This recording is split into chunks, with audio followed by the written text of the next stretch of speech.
Once again, my name is Frank Mendez with waterdistillers.com. Now here's our faucet that we're going to install with the distiller. And we're going to place this right down here in this particular position. But before we do, we're going to loosen it up so it's a lot easier for you on install.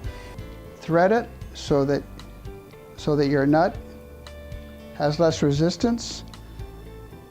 So just run it through once, quite simply, before you put it within the distiller. I'm going to set that aside. Same with this ring. This ring is made so that you have no leaking going on, and we'll put that down here. That's going to go on first, and you can kind of almost try to screw it on in. Now this is set. This will end up being on the outside of the reserve tank. And as you can see, it's worth it to spend a little time to put it on because it is nice and tight and secure on your threads. Okay, now once we've done that, we're ready to install the faucet.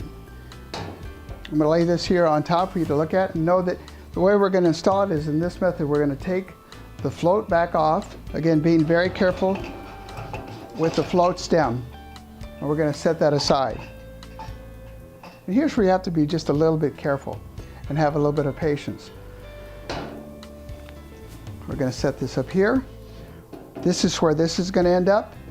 We're going to be placing this nut on the inside of the reserve tank. So watch this again closely. This is the way it's going to end up. I'm going to lift this up carefully. I'm going to roll up my sleeves.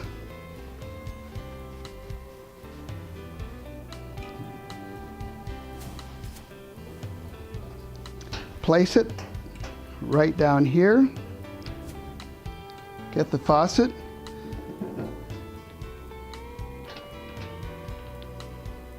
Now here you have to have a little patience and a little dexterity, not a lot, but a little bit, because you're trying to find the particular threads with your head, and you can't see, of course, so it takes just a little bit of patience. So in this particular method, I'm finding it easier to actually just hold the nut on the inside and turn the faucet. It is sticking up over the edge, so we can do that. Now I'm clamping onto the nut so it doesn't move. I've got a lot of resistance, and I'm bringing this back up to 12 o'clock without the internal nut loosening up. And now you're set to go. There should be no leaks. Always check for that to make sure, but be confident there'll be no leaks. But always double check yourself.